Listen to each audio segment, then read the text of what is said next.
인간이라는 존재는 지구상에서 가장 영향력이 큰 동물입니다. 그 이유를 대보자면야 지구상에 존재하는 유일한 지적 생명체라는 아주 원론적인 얘기를 꺼내들 수도 있겠지만 좀 더 확실한 증거를 찾아보자면 다른 종들에게 아주 지대한 영향들을 끼쳤다는 점이 있겠죠. 특히나 단 한 명이서도 지구의 환경을 걸레짝으로 만들어 놓은 사건들이 종종 일어났었거든요. 그런 점에서 오늘은 이 명예의 전당에 올랐던 한 명의 휴먼이 사직기 능가에 대한 얘기를 하려 합니다.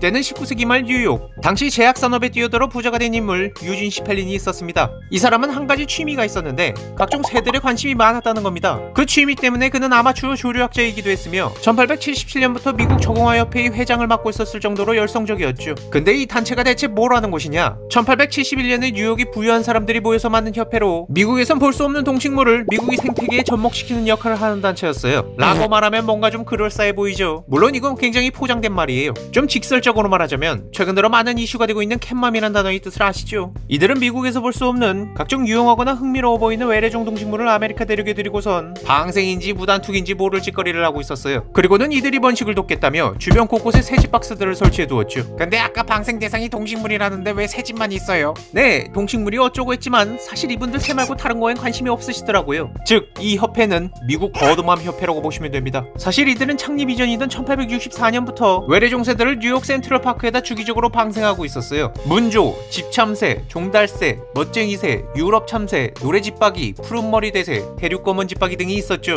그래도 유럽참새는 놀라울 정도의 번식을 하는 성공을 했다고 합니다. 물론 나머지는 우리가 풀어놓은 종달새 50상 중 일부가 번식에 성공을 했다는군요. 아닌가? 그들로서는 해왔던 노력과 시도에 비해 결과가 많이 좋지 않았음에도 이 짓을 무려 25년을 넘게 합니다. 정말 쓸데없다 못해 해선 안 되는 짓을 포기하지 않던 이들은 진짜로 사고를 쳐버리고 말죠.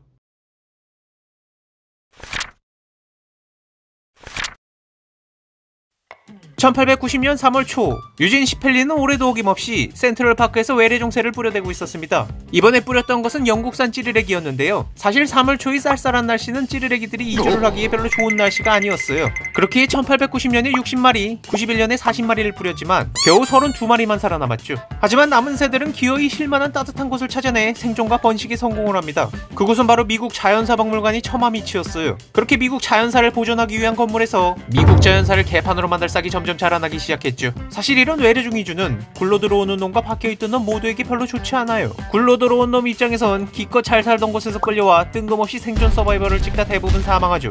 박혀있던 놈 입장에선 갑자기 처음 보는 애들이 왔는데 하나같이 조성 터진 놈들 뿐이에요. 이 유럽 찌르레기를 한번 살펴봅시다. 보기엔 예뻐 보이지만 이 새 원래 그런 건지 아님 서바이벌로 마탱이가 간 건지 그저 악독함이 가득 차 있습니다. 아메리카 대륙의 토종조류는 대부분 딱따구리나 파랑새, 홍관조 같은 유럽 찌르레기보다 몸집이 작은 새라 이 깡패들에게 걸려서 잔뜩 얻어맞고 쫓겨나기 일쑤였어요. 참고로 미국에서 동부 파랑새가 멸종위기에 처했는데 가장 큰 원인이 이놈들 때문이라고 합니다. 또한 찌르레기 때문에 철새들도 피해를 입었어요. 미국에선 이놈들이 텃새로 있었는데 철새들이 있을 만한 좋은 둥지 자리는 얘네가 다 차지해버려서 철새들이 머물 곳이 점점 줄어들었어요. 집 없는 놈들은 다른 새들이 둥지에다 탕나는 기본에 같은 찌르레기 둥지마저 알을 까놓습니다. 심지어는 지들끼리 둥지를 뺏겠다고 싸워대는 판국이었어요. 물론 이들이 지랄은 인간들에게도 여파가 왔습니다. 시골에서는 여기저기 무리를 지어다니며 배고플 때마다 밭을 털어먹고 심지어 곡물 창고까지 습격해 싹 쓸어먹고 갔습니다. 도시에서는 이곳저곳에 둥지를 지어 각종 소음과 여러 합선사고를 발생시켰고 시도 때도 없이 싸대는 똥으로 냄새도 고약한데 거기에 살모렐라, 히스토플라즈마 등이 병균마저 퍼뜨리고 다녔습니다. 특히 비행장 쪽은 죽을 맛이었는데 이 찌르레기 때로 인해 1960년 보스턴이 로건공항에서 비행기 추락 사고가 발생하여 승객 72명 중 62명이 사망한 사건까지 일어났기 때문입니다.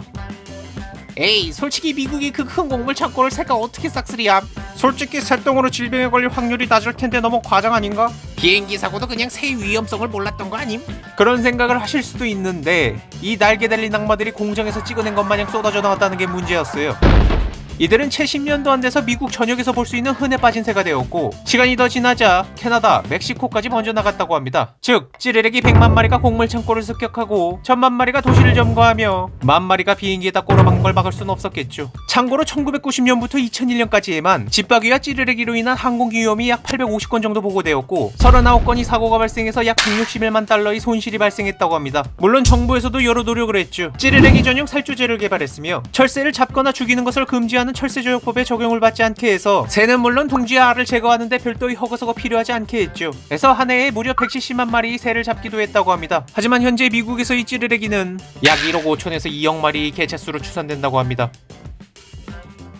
근데 사실 유진 시펠린 이전에도 찌르레기를 푸는 시도가 몇 번 있었거든요. 1870년대에 여러 저공화 단체에서 신시내티, 퀘벡, 뉴욕 등지에 찌르레기를 풀었던 기록이 있고, 유진 시펠린이 찌르레기를 날린 같은 날에 포틀랜드 송보드 클럽이라는 단체에서 오리건주 포틀랜드에다 35쌍이 찌르레기를 방생하기도 했죠. 하지만 유진 시펠린이 날린 것만 살아남아 이 사태의 최대 원흉이 되었다고 합니다. 그리고 미국에서 비슷한 짓을 벌이고 있는 외래 종새가 두 종류 더 있다고 하거든요. 바로 비둘기하고 유럽 참새인데, 얘네까지 합치면 미국의 약 5억 마리 새가 트리플로 지랄을 하고 있다고 합니다. 근데 유럽 참새? 그래도 유럽 참새는 놀라울 정도의 번식을 하는 성공을 했다고 합니다. 대단하다, 대단해 정말.